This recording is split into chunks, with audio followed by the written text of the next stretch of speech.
David Matthews was a man at a crossroads. With a family to support and bills mounting, he found himself grappling with a decision that would test his integrity to the core.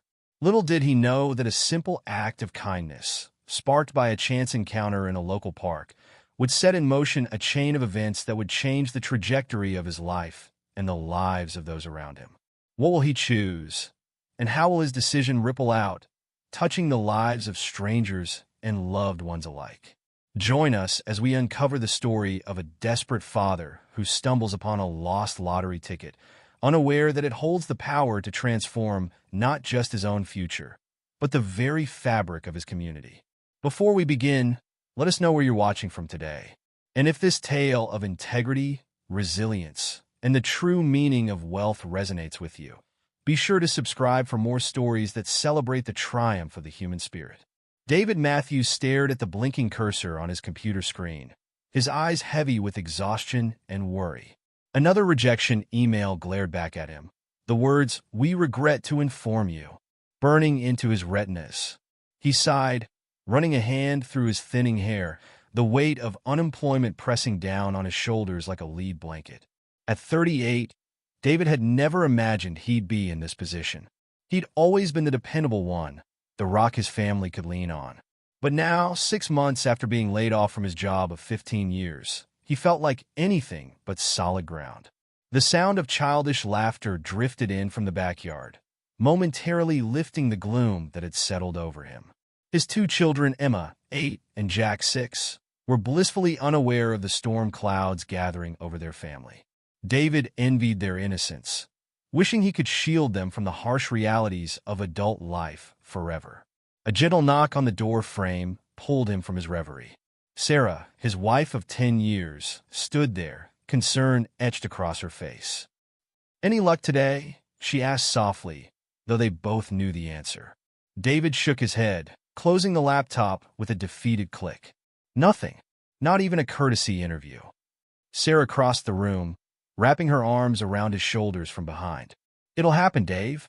Something's bound to come through soon." He wanted to believe her, to draw strength from her unwavering optimism. But the stack of overdue bills on the desk told a different story. Their savings had dwindled to almost nothing, and the mortgage payment was due in less than a week. The threat of eviction loomed large, a specter haunting their every waking moment. "I don't know how much longer we can keep this up," David muttered, his voice barely above a whisper. "We're running out of time and options." Sarah's grip tightened, her voice wavering slightly as she spoke. "We'll figure it out. We always do." But even her reassurances felt hollow now. The strain of their financial situation had begun to seep into every aspect of their lives, creating a tension that crackled between them like static electricity. Later that evening, after the kids were tucked in bed, David found himself pacing the living room. The walls seemed to close in around him, each step a reminder of how trapped he felt. Sarah sat on the couch, sorting through a pile of unopened mail, her face growing more pinched with each envelope she opened. "David," she called, her voice tight. "The bank sent another notice. If we don't make a payment by next Friday, they're starting foreclosure proceedings." The words hit him like a physical blow. David sank into the armchair, his head in his hands. "What are we going to do?" he asked, more to himself than to Sarah. She set the letters aside, moving to kneel in front of him. "We'll figure something out. Maybe we could ask my parents for a loan?" David's head snapped up, a flash of anger and shame coursing through him. "No, absolutely not.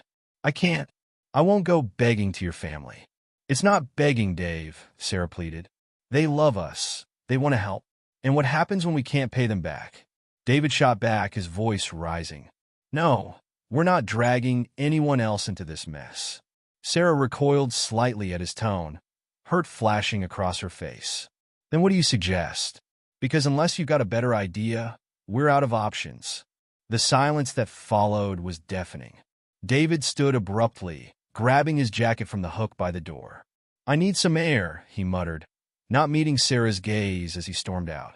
The cool night air did little to calm the storm raging inside him. David walked aimlessly, his mind racing with increasingly desperate scenarios.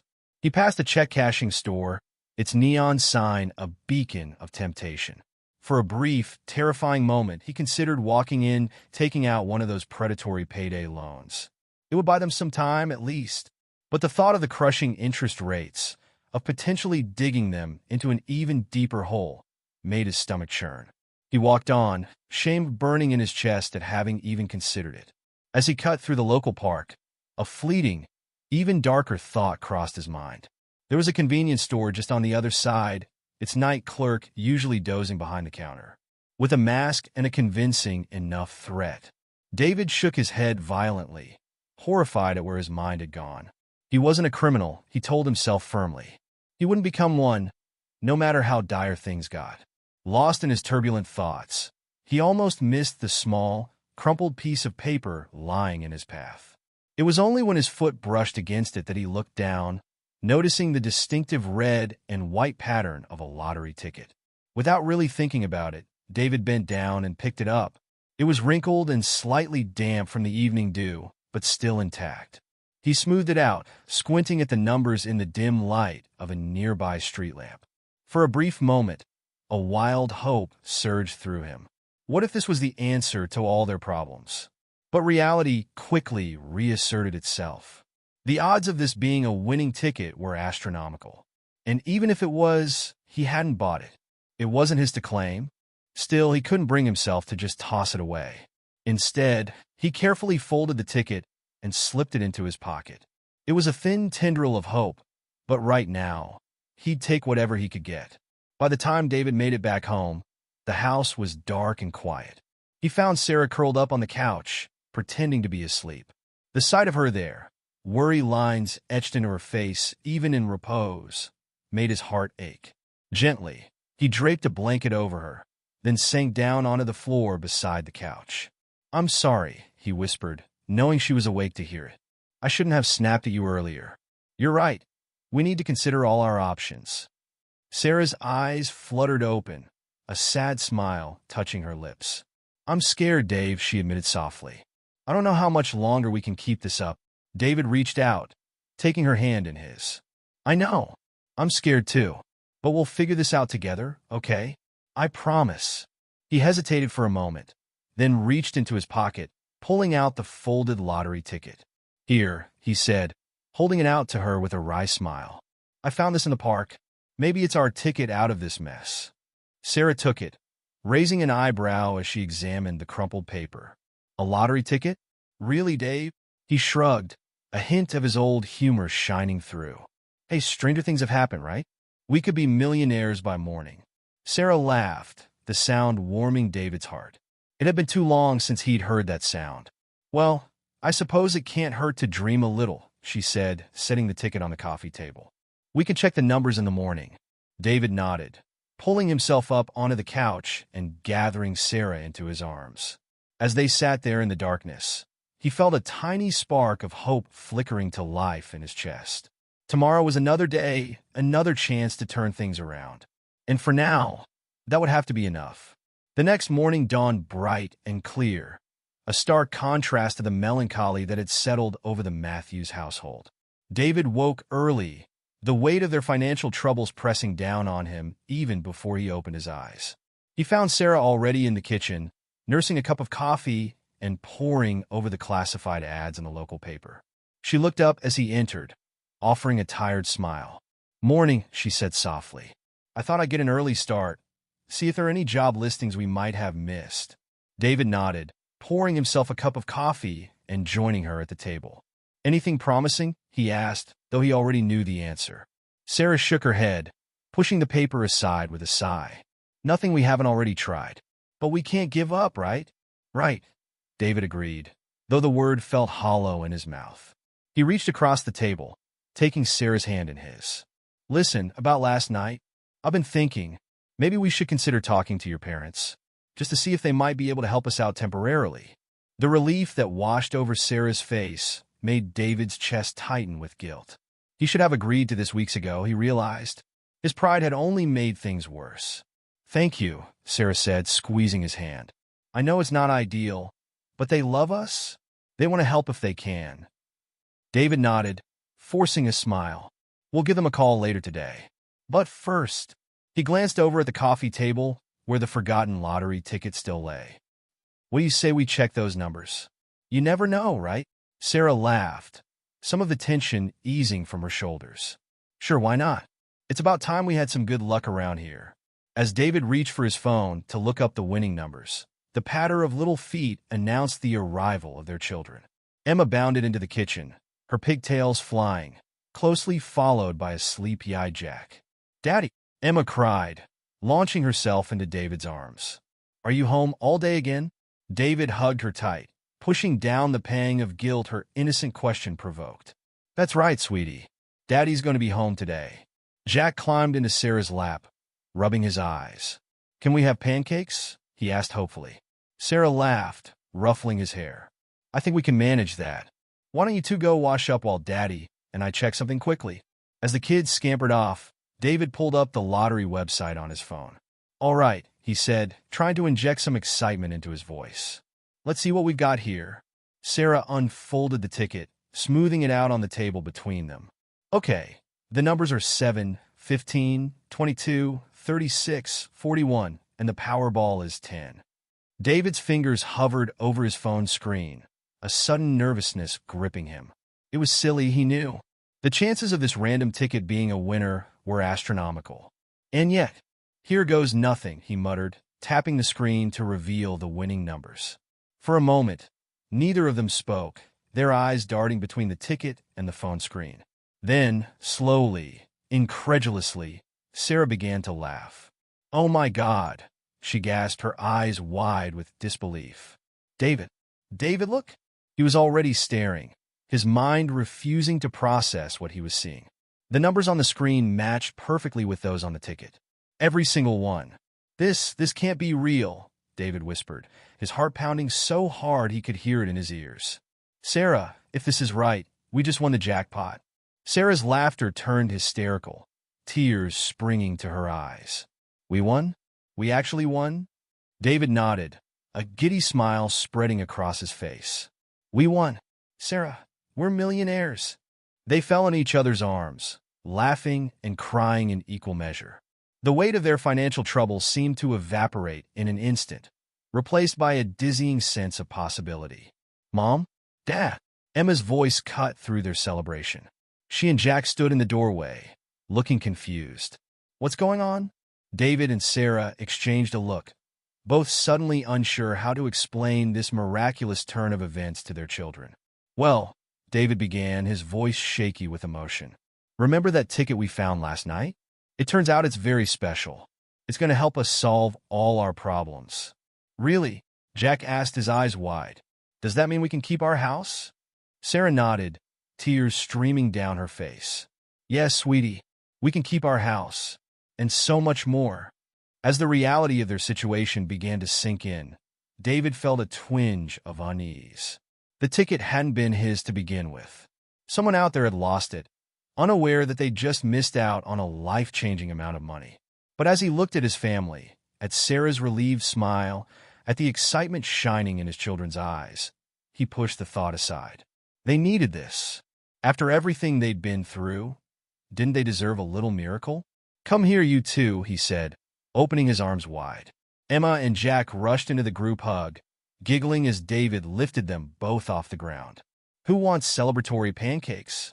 As the kitchen filled with the sounds of laughter and the sweet smell of pancakes, David allowed himself to believe that everything would be okay. They had been given a second chance, a way out of the nightmare they'd been living, and he was determined to make the most of it. Little did he know, the true test of his character was just beginning. As the morning wore on and the initial euphoria began to fade, David found the feeling of unease growing stronger. By the time he'd seen the kids off to school and settled down with Sarah to discuss their next steps, it had blossomed into a full-fledged moral dilemma. "Sarah," he began hesitantly, "I need to talk to you about something." She looked up from the notepad where she'd been jotting down ideas for their newfound wealth, her brow furrowing at his serious tone. "What is it, Dave? Is everything okay?" He took a deep breath, steeling himself for the conversation ahead. "It's about the ticket. I'm not sure we should keep it." Sarah's eyes widened in surprise. "What do you mean?" "David, this is our chance. Our miracle. Why wouldn't we keep it? Because it's not ours, he said softly, the words heavy on his tongue. I found it in the park, remember? Someone else bought that ticket. Someone else lost it. And now they've lost out on millions of dollars. Understanding dawned on Sarah's face, followed quickly by a mix of emotions: disappointment, frustration, and a reluctant admiration for her husband's integrity. "Oh, David," she sighed, setting down her pen. "I see what you're saying, but do we really have to think about that right now?" David ran a hand through his hair, his internal conflict evident in every line of his face. "I can't help it, Sarah. It's eating away at me. How would we feel if we were the ones who lost that ticket? If we found out later that someone else had cashed it in?" Sarah was quiet for a long moment, her eyes fixed on the crumpled ticket that lay between them on the table. When she spoke, her voice was soft, tinged with a reluctance that mirrored David's own. "You understand, Ido? But David, think about what this money could mean for us. For the kids. We're on the brink of losing everything. This could save us." "I know," David replied, his voice strained. "Believe me, I know. I want nothing more than to cash in this ticket and solve all our problems. But at what cost? Could we really live with ourselves knowing we'd essentially stolen this money?" Sarah's eyes flashed with a sudden spark of anger. "Stolen? David, you found that ticket on the ground. If you hadn't picked it up, it probably would have been swept away or thrown in the trash. How is that stealing?" "Because we know it's not ours," David insisted. "We know someone else is out there, probably tearing their house apart looking for this ticket. How can we in good conscience keep it?" The tension in the room was palpable as they stared at each other across the table. Sarah's shoulders slumped, the fight going out of her. "So what are you suggesting?" she asked, her voice barely above a whisper. "That we just give it back? Throw away our one chance at financial security?" David shook his head, his mind racing. "Not necessarily. Maybe we could try to find the original owner. Put up some flyers, check with the stores that sell lottery tickets in the area. If we can't find them after a certain amount of time, then maybe we could consider keeping it." Sarah's laugh was hollow, tinged with disbelief. "And what if we do find them? We just hand over millions of dollars to a stranger while we go back to worrying about how we're going to keep a roof over our heads." The harsh reality of their situation hung heavy in the air between them. David felt torn, pulled in two directions by his desire to do the right thing and his desperate need to provide for his family. "I don't know," he admitted, his voice cracking. "I don't have all the answers, Sarah. I just know that I can't ignore this feeling. I can't pretend that we have a right to this money when we know we don't." Sarah stood up abruptly, her chair scraping against the floor. "I need some air," she said, her voice tight with emotion. I can't think about this right now." As she walked out of the kitchen, David called after her, "Sarah, please. We need to talk about this." She paused in the doorway, her back to him. "I know," she said softly. "Just give me some time, okay? This is a lot to process." David nodded, even though she couldn't see him. "Of course.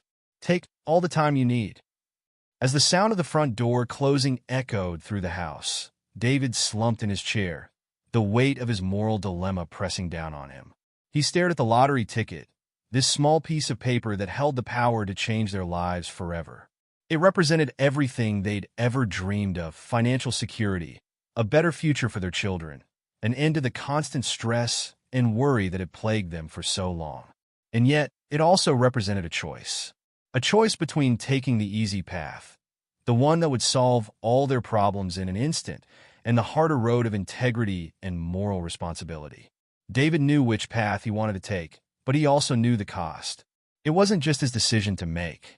This affected his entire family, and he couldn't ignore Sarah's perspective. As he sat there, lost in thought, memories of their struggles over the past months flashed through his mind.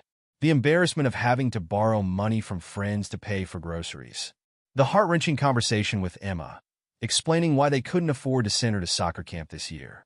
The constant arguments with Sarah over bills, each of them frayed and exhausted from the stress of their financial situation. The temptation to keep the ticket, to embrace this stroke of luck and never look back, was almost overwhelming. It would be so easy to justify. After all, he had found the ticket. If he hadn't picked it up, it likely would have been lost forever. Wasn't it better that the money go to a family in need rather than being unclaimed? But even as these rationalizations ran through his mind, David knew he couldn't silence the voice of his conscience. The fact remained that the ticket wasn't his. Someone out there had bought it, had dreamed of winning just as he had. Could he really deprive that person of their rightful winnings, just because fortune had smiled on him instead? The sound of the front door opening jolted David from his thoughts. Sarah walked back into the kitchen, her eyes red-rimmed, but her expression resolute. "Okay," she said, sitting back down across from him. "Let's talk about this." David reached out, taking her hand in his. "I'm sorry," he began. "I know this isn't what you wanted to hear. Believe me, I wish it were simpler." Sarah nodded, squeezing his hand. "I know, and I understand where you're coming from. I do. It's one of the things I've always loved about you, your integrity. But David, we have to think about our family, about our future." "I am thinking about our family," David insisted. "I'm thinking about the kind of example we want to set for our kids. Do we want to teach them that it's okay to take something that doesn't belong to you as long as you really need it?"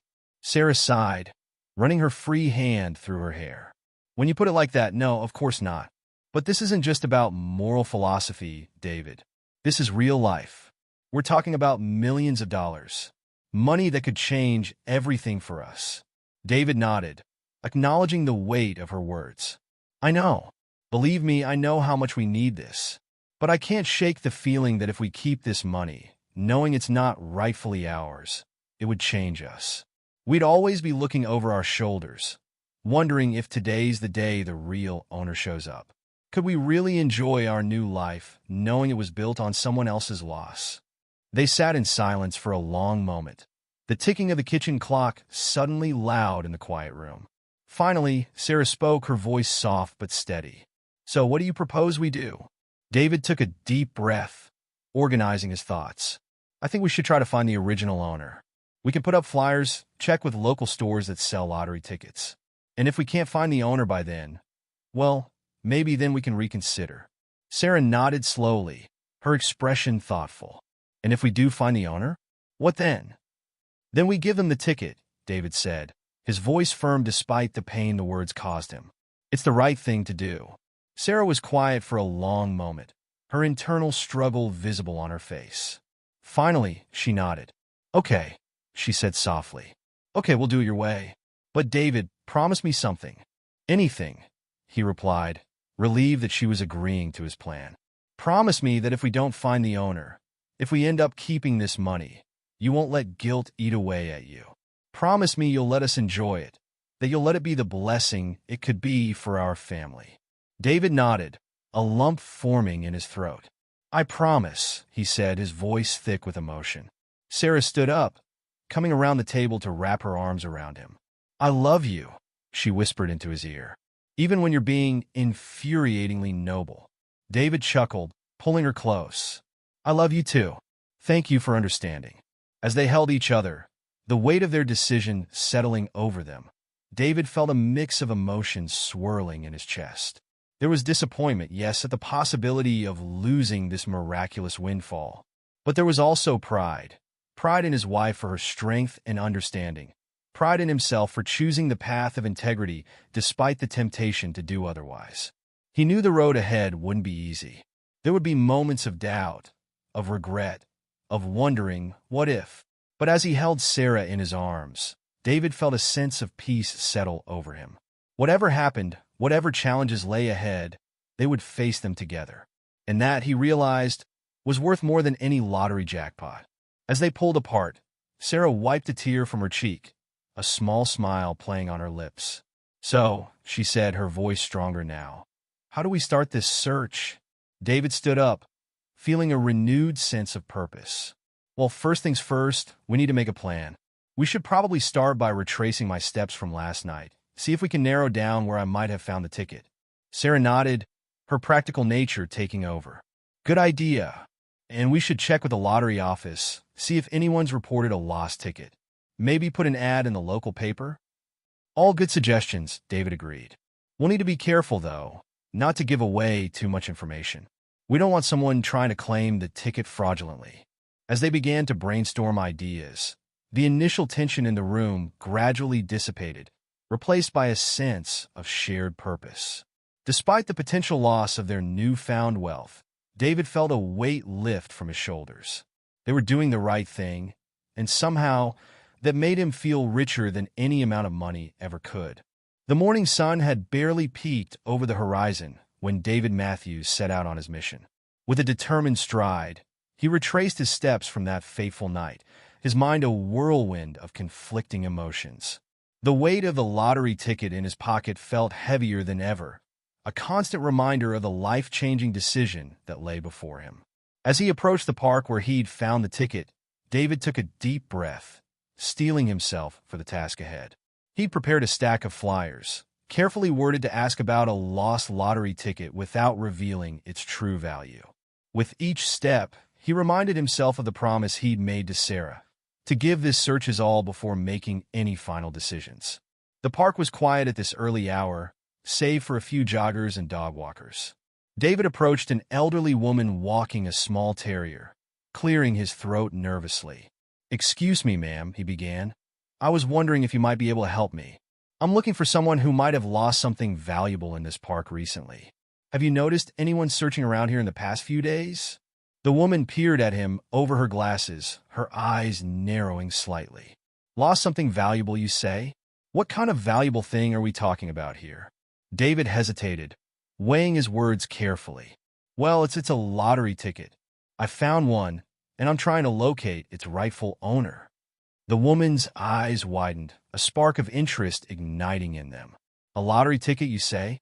Well, now, that is interesting. You know, I buy a ticket every week. Never won more than a few dollars, mind you, but I keep hoping. You don't suppose it could be mine, do you?" For a moment, David's heart leaped. Could it be this easy? But as he looked at the hopeful expression on the woman's face, he felt a pang of guilt. "I'm sorry," he said gently, "but this ticket was purchased recently. You said you buy yours weekly?" The woman's face fell slightly, but she nodded. "Yes, every Saturday without fail. Been doing it for years now. Oh well, I suppose it wasn't meant to be. But good on you, young man, for trying to find the owner. Not many would do that these days." As she walked away, David felt a mix of relief and disappointment. He hadn't really expected to find the owner so quickly, but part of him had hoped for an easy resolution. Shaking off the feeling, he continued his search, approaching anyone who would listen. As the morning wore on, David encountered a diverse cast of characters, each with their own story to tell. There was the harried-looking mother juggling a stroller and two rambunctious toddlers, who laughed bitterly when David mentioned a lost lottery ticket. "Lost lottery ticket? I wish that was my biggest problem," she said, her voice tinged with exhaustion. "Try lost job, lost health care, and a mountain of medical bills. Now that's a real loss." David felt a lump form in his throat as he watched her struggle to keep her children in line. The money from the ticket could change her life, give her children the security they deserved. For a moment, he was tempted to tell her about the ticket's true value, to offer her a share. But he held back, reminding himself of his mission. Next, he met a young man in a threadbare suit, clutching a portfolio and looking nervous. When David approached him, the man's eyes lit up with a desperate hope. "A lottery ticket?" "Yes, I think I might have lost one," he stammered, his hands shaking slightly. "I've been looking everywhere for it. It's very important." David's heart raced. Could this be the rightful owner? But as he pressed for details, the man's story began to unravel. He couldn't remember where he'd bought the ticket, or even what day. His desperation was palpable, and David realized with a sinking feeling that the man was simply grasping at straws, hoping for a miracle to save him from whatever troubles plagued him.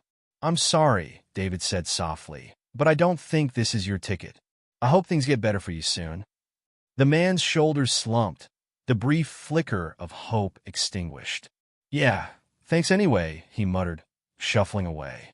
As the day wore on, David's search led him to various shops and convenience stores in the area. He spoke with clerks and store owners, describing the ticket and asking if anyone remembered selling a winning ticket recently. But each conversation ended the same way, with sympathetic shrugs and apologetic head shakes. By mid-afternoon, David was feeling discouraged. He'd handed out dozens of flyers, spoken to countless people, and was no closer to finding the ticket's owner than when he'd started. As he sat on a park bench, taking a moment to rest and gather his thoughts, a gruff voice startled him. "You look like a man carrying the weight of the world on his shoulders." David looked up to see a disheveled man standing before him. His clothes were worn and patched, his beard unkempt, but his eyes were sharp and kind. David recognized him as one of the local homeless men who frequented the park. "Mind if I sit?" the man asked, gesturing to the empty space on the bench. David nodded, shifting over slightly. "Be my guest." The man lowered himself onto the bench with a soft groan. "Name's Frank," he said, extending a calloused hand. "David," he replied, shaking Frank's hand. "And you're not far off. I am carrying quite a weight at the moment." Frank nodded sagely.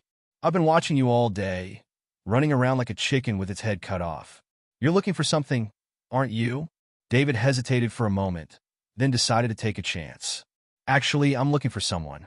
The owner of a lottery ticket I found." Frank's eyebrows shot up.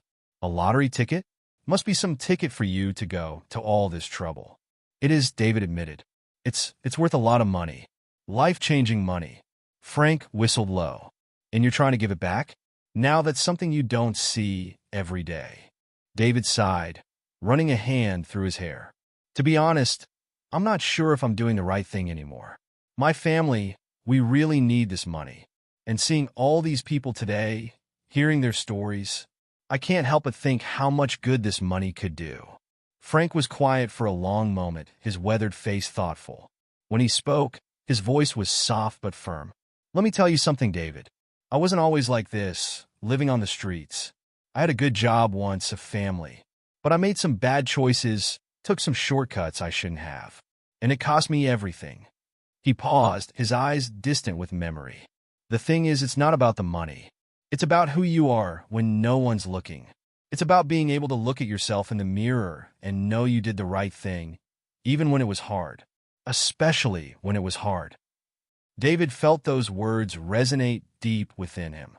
"But what if doing the right thing means my family suffers?" he asked, voicing the fear that had been gnawing at him. Frank turned to look at him, his gaze piercing. "Your family will suffer more if they lose respect for you, or if you lose respect for yourself. Trust me on that." As Frank's words sank in, David felt a renewed sense of purpose. He stood up, offering his hand to Frank once more. "Thank you," he said sincerely. "I think I needed to hear that." Frank shook his hand, a small smile crinkling the corners of his eyes. "Good luck, David. Whatever you decide, make sure it's something you can live with." As David walked away, his mind was clearer than it had been in days. He knew the search wouldn't be easy, but he was more determined than ever to see it through. The days that followed David's encounter with Frank in the park were a whirlwind of activity. Every morning, he would wake up at the crack of dawn, fueled by a renewed sense of purpose. He'd kiss Sarah and the kids goodbye, promising them that he was one step closer to finding the ticket's rightful owner. Though Sarah's eyes often held a mix of admiration and concern, she supported his decision wholeheartedly. David's search took him to every corner of their small town. He plastered flyers on telephone poles, shop windows, and community bulletin boards. He spoke with everyone from baristas to bus drivers, hoping that someone might have a lead. Each day ended with David returning home, exhausted but determined, to the warm embraces of his family. As the week drew to a close, David found himself standing outside a small, rundown apartment building on the outskirts of town. He'd followed up on countless dead ends and false leads, but something about this one felt different. An elderly neighbor had mentioned seeing a woman crying over a lost lottery ticket a few days before David found it. With a deep breath, David climbed the creaky stairs to the third floor. The hallway was dimly lit, the wallpaper peeling in places. He stopped in front of apartment 3C, his heart pounding in his chest. This could be it, he thought. The moment of truth. He knocked gently on the door, hearing shuffling footsteps approach from the other side. After a moment, the door creaked open, revealing a petite, silver-haired woman. Her face was lined with age and worry, but her eyes were kind and curious. "Can I help you?" she asked, her voice soft and slightly quavering. David cleared his throat nervously. Good afternoon, ma'am. My name is David Matthews. I'm sorry to bother you, but I'm looking for someone who might have lost something valuable recently. A lottery ticket, to be specific. The woman's eyes widened, a trembling hand rising to cover her mouth. Oh my, she whispered. Oh my goodness. You found it? David's heart leaped. Could it be? After all this time? I may have, yes. Can you tell me about the ticket you lost? When and where did you buy it? The woman's eyes filled with tears. I didn't buy it. It was a gift, you see, from my Harold. He used to buy us a ticket every week, said it was our chance at a dream. Even after he passed, I kept up the tradition. It was my way of keeping him close. She paused, dabbing at her eyes with a handkerchief. I must have dropped it on my way home from the corner store. I didn't even realize it was missing until a few days later. I've been sick with worry ever since. David felt a lump forming in his throat. This was it. This was the owner he'd been searching for. May I ask your name, ma'am? Thompson, she replied. Edna Thompson. But please, call me Edna.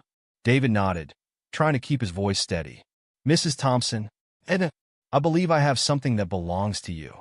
With trembling hands, he reached into his pocket and pulled out the crumpled lottery ticket. Edna's eyes locked onto it, a soft gasp escaping her lips. Oh, Harold, she whispered, her voice choked with emotion. You're still looking out for me, aren't you? David held out the ticket.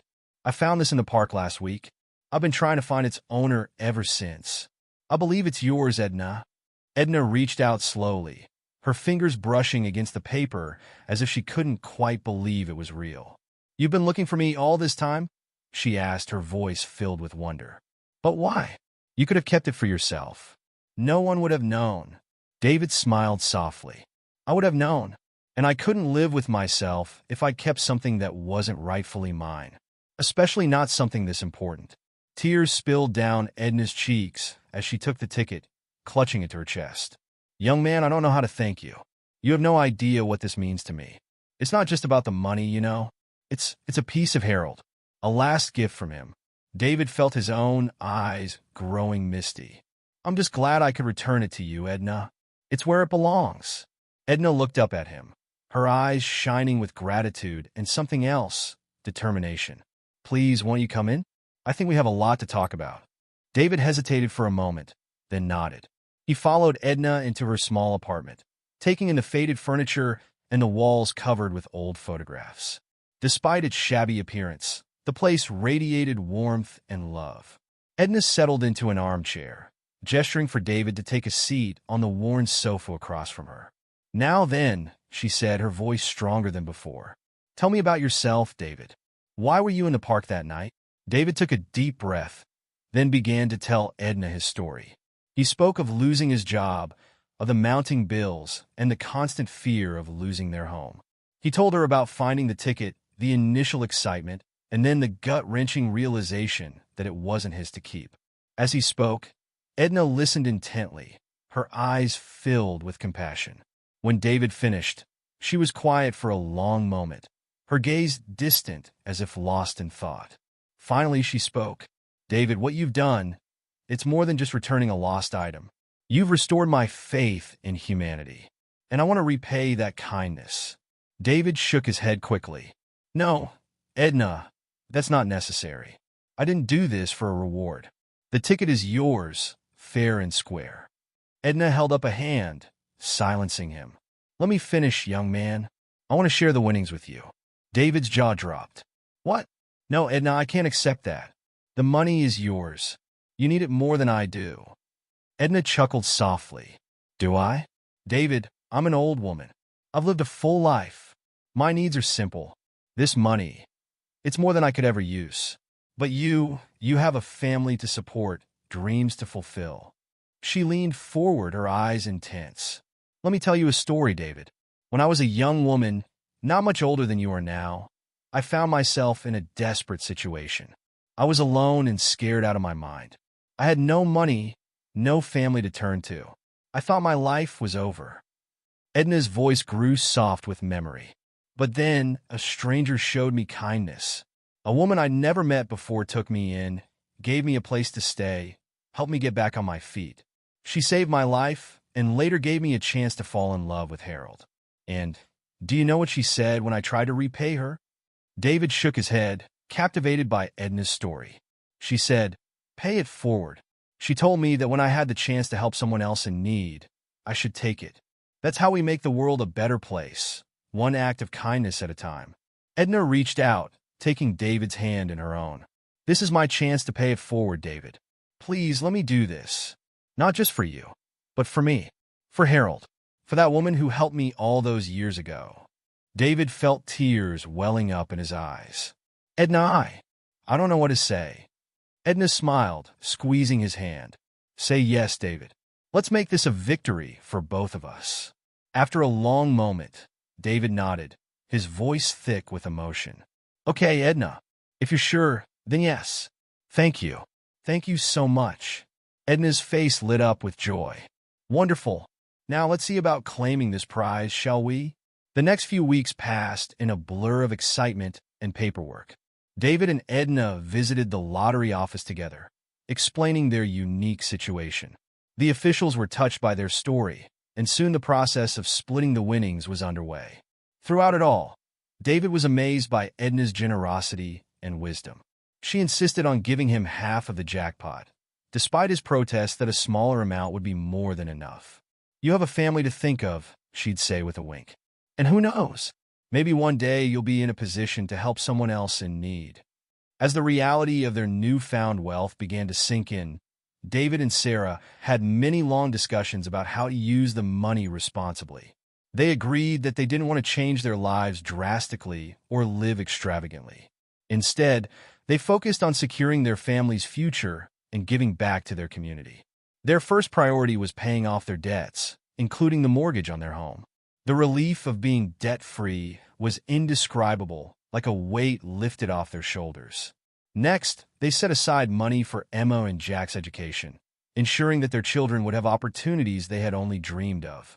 With the immediate financial pressures resolved, David and Sarah turned their attention to their long-term goals. They had always talked about starting a small business, something that would allow them to work together and contribute to their community. Now, with Edna's gift, that dream was within reach. After much discussion and planning, they decided to open a community center in their neighborhood. The center would offer after-school programs for kids, job training for adults, and a safe space for people of all ages to gather and connect. It was their way of paying forward the kindness they had received. As the months passed and their plans took shape, David often found himself thinking back to that fateful night in the park. He thought about how close he had come to keeping the ticket, how easy it would have been to justify that decision. But as he watched his family thrive, as he saw the positive impact their community center was having, he knew he had made the right choice. One sunny afternoon, about a year after finding the ticket, David sat on a bench outside the newly opened community center. He watched as children laughed and played, as adults chatted and shared stories. The sound of hammering came from inside, where volunteers were putting the finishing touches on a new computer lab. A familiar voice pulled him from his thoughts. Well, looks like you've been busy." David looked up to see Frank, the homeless man from the park, standing before him. But Frank looked different now. His clothes were clean, his beard neatly trimmed. There was a spark of life in his eyes that hadn't been there before. "Frank," David exclaimed, standing to shake the man's hand. "It's great to see you. You're looking well." Frank chuckled, gesturing to the community center. "Thanks to you and this place. The job training program here, it gave me a second chance. I've got steady work now, even my own little apartment." David felt a warmth spreading through his chest. "That's wonderful, Frank. I'm so glad we could help." Frank's expression grew serious. I've been meaning to tell you something. That day in the park, when you told me about the ticket, I almost told you to keep it. Lord knows you could have used the money, but something told me you needed to make that decision on your own." He paused, his eyes misting slightly. "I'm glad I kept my mouth shut, because what you've done here with this place, it's worth more than any lottery jackpot. You're changing lives, David, including mine." David felt a lump forming in his throat. "Thank you, Frank. That means more to me than you know." As Frank walked away, David's gaze fell on a plaque near the entrance of the community center. It read, in honor of Edna Thompson and Harold Thompson. May their kindness continue to ripple through our community." David smiled, feeling a deep sense of peace settle over him. He thought about Edna, who had become like a grandmother to his children. He thought about Sarah, whose pride and love for him had only grown stronger through this journey. He thought about Emma and Jack, growing up with a strong sense of integrity and compassion. In that moment, David realized that he had gained something far more valuable than money. He had gained a deeper understanding of what truly mattered in life: integrity, kindness, and the bonds of family and community. The lottery ticket had been a test, a crossroads in his life. And by choosing the path of honesty and generosity, he had won something far greater than any jackpot. As the sun began to set, casting a warm glow over the community center, David stood up, ready to head home to his family. He walked away from the bench with a light heart and a clear conscience, knowing that he had made the right decision. The journey hadn't been easy, but it had led him to a richer life than he could have ever imagined. And as he walked, David couldn't help but smile, thinking that sometimes the real treasure isn't the one you find. It's the one you create by doing the right thing, even when it's hard. Especially when it's hard. The gentle chime of the doorbell echoed through the Matthews home, a modest but comfortable house nestled in a quiet suburban neighborhood. David looked up from the newspaper he was reading, a smile spreading across his face. He knew exactly who it was. "I'll get it," Emma's voice rang out as she raced down the stairs, her brother Jack hot on her heels. David chuckled, folding the newspaper and setting it aside.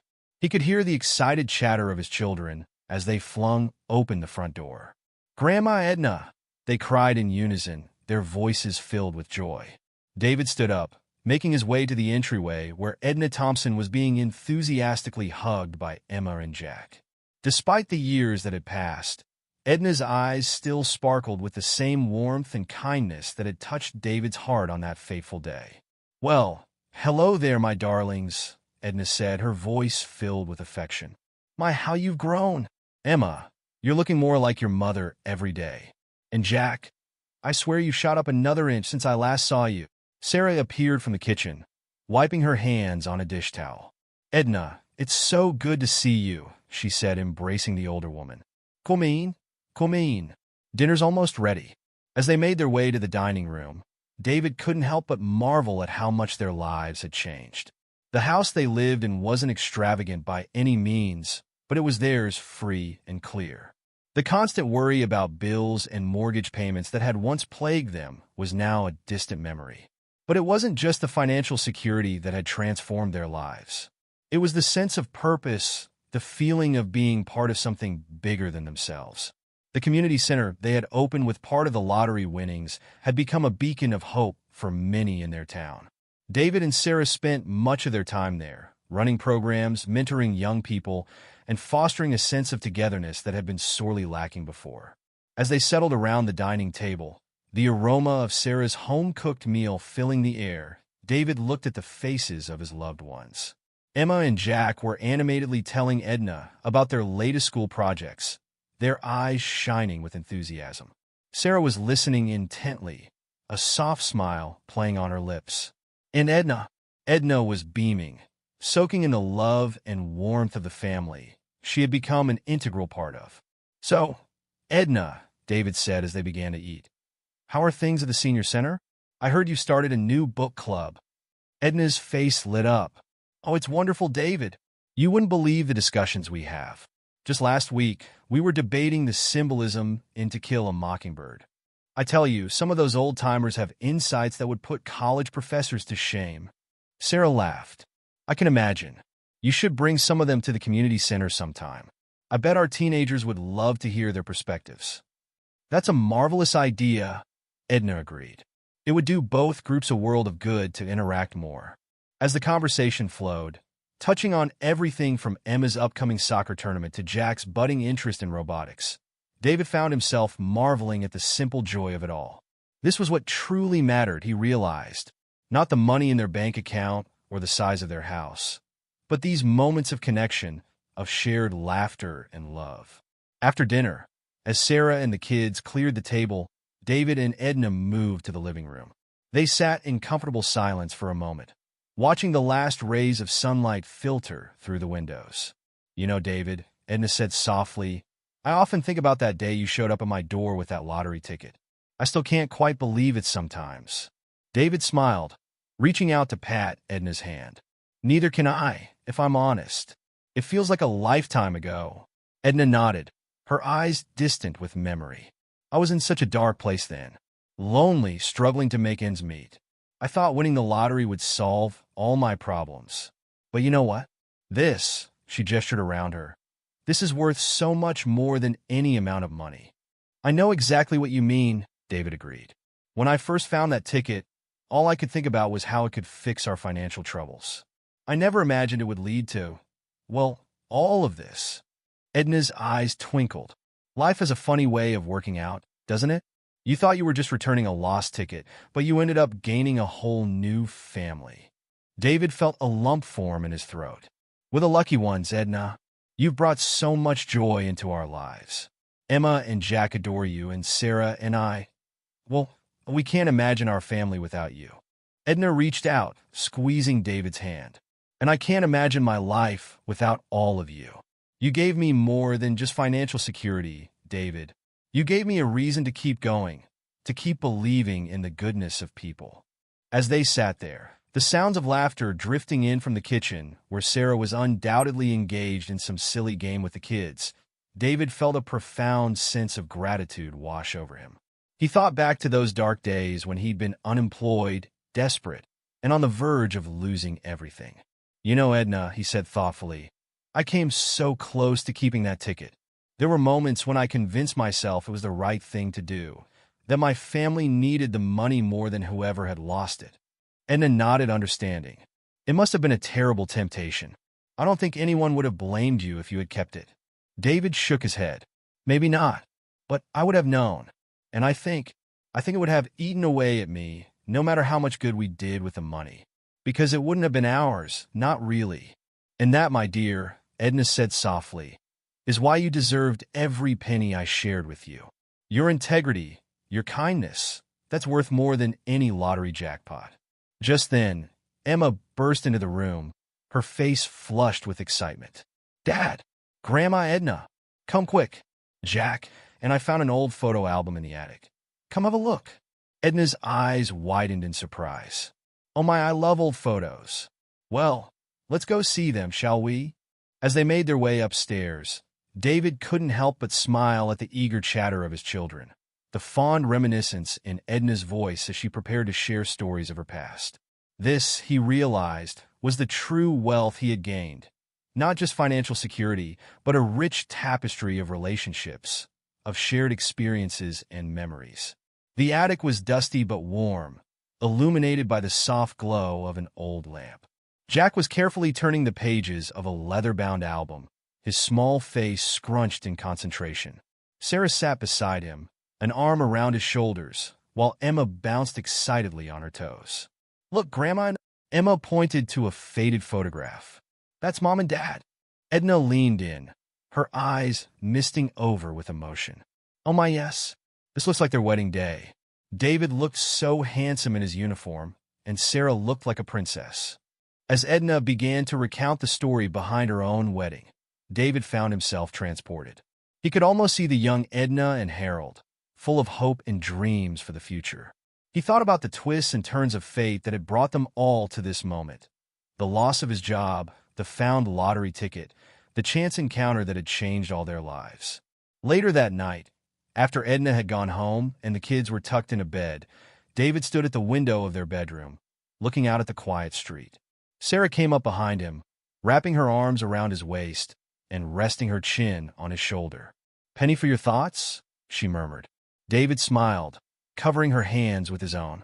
"I was just thinking about how different our lives could have been if I hadn't lost my job, if I hadn't found that ticket, if I had made different choices." Sarah nodded against his shoulder. "It's pretty amazing when you think about it. We were on the brink of losing everything, and now we have more than we ever dreamed of," David finished. "And I don't just mean the money." He turned to face his wife, taking in the love and understanding in her eyes. "You know, there were moments when I doubted myself. when I wondered if I was doing the right thing by looking for the ticket's owner. But seeing our family tonight, seeing how happy the kids are, how much good we've been able to do with the community center, I know it was the right choice." Sarah reached up, cupping his face in her hands. "I never doubted you for a second, David. Your integrity, your kindness, that's why I fell in love with you. And it's why I fall in love with you all over again every day." As they stood there, holding each other close, David felt a sense of peace settle over him. He thought about the man he had been before all of this, stressed, desperate, on the verge of making choices he might have regretted for the rest of his life. And he thought about the man he was now, content, purposeful, surrounded by love and community. The next morning, as David walked to the community center, he found himself reflecting on the journey that had brought him to this point. The streets were quiet in the early morning light, but he could already see signs of life stirring. A jogger here, a shopkeeper there, preparing for the day ahead. As he approached the center, he saw a young man sitting on the steps, his head in his hands. The sight struck a chord in David, reminding him of his own moments of despair not so long ago. "Good morning," David said gently as he drew near. "Are you all right?" The young man looked up, his eyes red-rimmed and weary. "Not really," he admitted. I lost my job last week. I don't know what I'm going to do. I've got a baby on the way, bills to pay." David felt a surge of empathy. He sat down next to the young man, his voice warm and understanding. "I've been where you are," he said. "It feels like the end of the world, doesn't it?" The young man nodded, a glimmer of hope in his eyes at finding someone who understood. How did you get through it?" David smiled, thinking of all the twists and turns that had led him to this moment. "It wasn't easy," he admitted. "But I learned that sometimes when you think you've lost everything, you're actually on the brink of gaining something far more valuable." He gestured to the community center behind them. "Why don't you come inside? We have a job training program that might be just what you need. And even if it's not, we've got coffee and people who understand what you're going through. Sometimes that's the best place to start." As they stood up and walked towards the center's doors, David felt a familiar warmth in his chest. This was why they had created this place, to offer hope, to build connections, to remind people that they weren't alone. Later that day, as David watched the young man engage enthusiastically with one of their career counselors, he couldn't help but smile. He thought about how close he had come to giving up, how tempted he had been to take the easy way out when he found that lottery ticket. But the real jackpot, he realized, wasn't the money. It was the ability to make a difference, to lift others up, to be part of a community that cared for its own. It was the love of his family, the wisdom of Edna, the friendships he had formed, the sense of purpose that filled his days. As he walked home that evening, the setting sun painting the sky in vibrant hues of orange and pink, David felt a profound sense of gratitude. He had almost lost everything, but in the process, he had gained something far more precious, a life rich in love, purpose, and the knowledge that even in the darkest moments, there was always hope. He thought about the story he would tell his children and grandchildren one day, not just about finding a lottery ticket, but about the power of integrity, the importance of community, and the unexpected ways that life could surprise you if you kept your heart open. As he reached his front door, he could hear the sounds of his family inside. Emma's laughter, Jack's excited chatter, Sarah's warm voice. And he knew, with absolute certainty, that he had won the greatest lottery of all. David paused for a moment, his hand on the doorknob, and took a deep breath. He silently thanked whatever twist of fate had led him to that park on that fateful night. Then, with a smile on his face and love in his heart, he opened the door and stepped into the warmth of his home, ready to embrace whatever new adventures life had in store for him and his family. If you were inspired by David's story of integrity and the true power of kindness, make sure to subscribe for more tales that celebrate the resilience of the human spirit. And before you go, we want to hear from you. If you were in David's shoes, facing that difficult choice, how would you have responded? Share your thoughts with us, and let's continue the conversation about the life-changing impact of even the smallest acts of goodness.